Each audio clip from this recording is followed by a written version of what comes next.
Hi everyone and welcome back to a Niger Man's Perspective. If you're here for the first time, please give me some love and give this video a like. Tennis fans, as you know, I do different types of content, but tennis is a passion of mine and I love to talk about tennis. I hope this one isn't too late. Jannik Sinner, the world number one player, men's tennis player, stormed past Taylor Fritz, the US Taylor Fritz, to win his first US Open title and his second Grand Slam title of 2024. Jannik Sinner played extremely well first few months of 2024, and then Carlos Alcaraz just took it to the next level and won the next two slams. After Sinner won the Australian Open in I think January, is it January or February? Yeah, one of those months. But Carlos Alcaraz took it to the next level. He won the French Open, and then about 3 weeks after, won Wimbledon. And I covered the Olympics. I think I covered the Olympics earlier, where he lost to Novak Djokovic. He lost, but won the silver medal, but lost the gold medal title to Novak Djokovic. So back to Jannik Sinner. So he won his first major title, like I said, in Australian Open in January, and he defeated the American Taylor Fritz in 3 sets, 6-3, 6-4, 7-5. But this was 19 days after it was revealed they had been cleared of any wrongdoings after twice testing positive for a banned substance in March, which I covered in an earlier video as well. Sinner, who's 23 years old, looked up to the sky as he became the first player since Guillermo Vilas in 1977 to win his first two Grand Slam titles in the same season. Guys, it's not easy. None of the big three did this. It took them, I think some of them, I think Nadal, it took Nadal the next year before he won his next slam. Djokovic, I think maybe a couple of years. Federer, maybe a year. To win your first two slam titles in the same year isn't easy.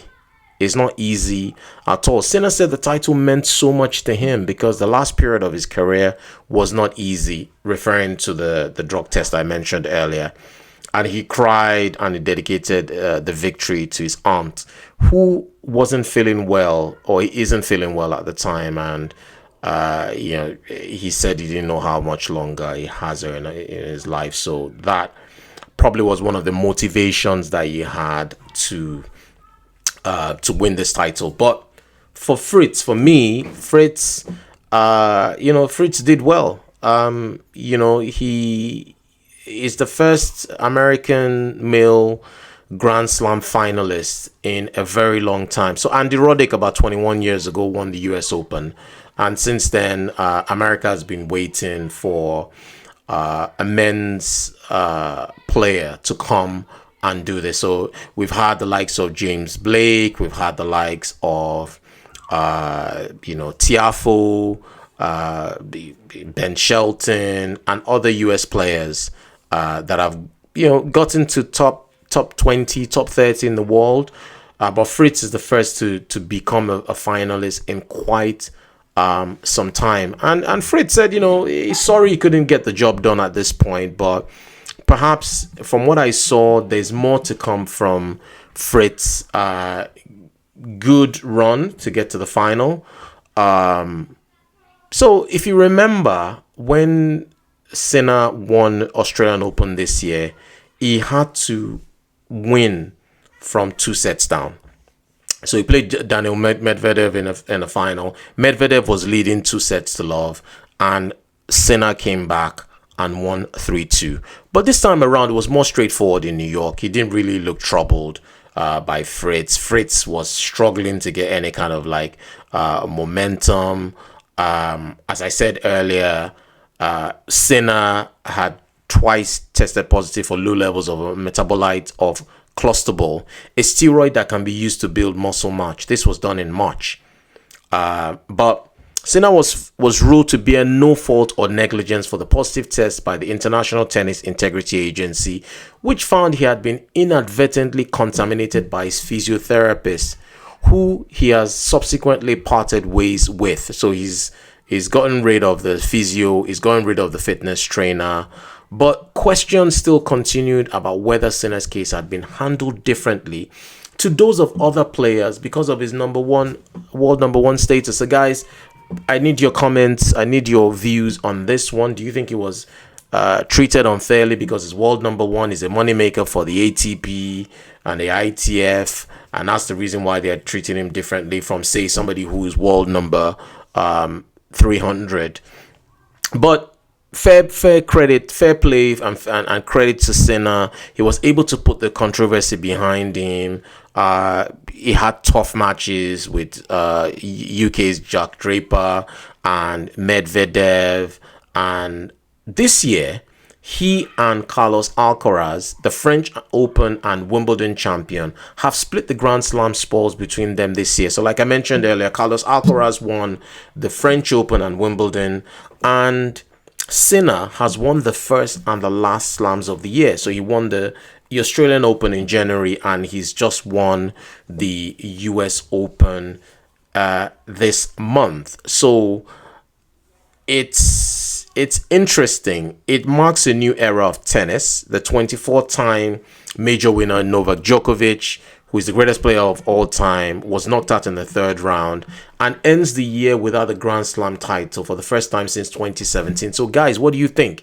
Do you think Djokovic is going to come back roaring in 2025 and take back the Australian Open that Jannik Sinner won this year? Do you think it's over for Djokovic? He's not going to win any more slams. It's done for him.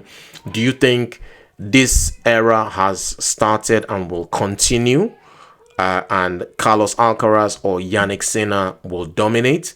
Who do you think will dominate more? Do you think Jannik Sinner will dominate more, or do you think Carlos Alcaraz will dominate more? It'll be interesting to hear your point of view on this one.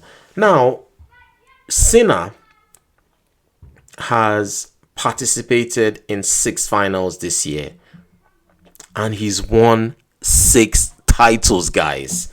This guy gets to finals and he wins it. He doesn't get to finals and loses. He gets to finals and he wins it. Sorry. So 6 finals, 6 titles. And 2024 is not even done yet. I don't believe he was at the peak of his powers for the entire 2 weeks. He only dropped 2 sets and he saved his best for the last in the finals. It's been nearly 50 years since a man won their first and second Grand Slam titles in the same season. I told you who did it the last time. It was Guillermo Diaz from Argentina. And Sinner is now a long way clear of the rest at the top of the rankings. He's just 23 years old and Alcaraz is 21. And it gives you an indication of the future of tennis and where it's headed. For me, it's very, very positive news for tennis. We have a rivalry on our hands. They are both young, hopefully very healthy and continue to be healthy. We need this in this sport. I don't like to have vacuums. The big 3, fantastic players, but I think we're getting to the end now.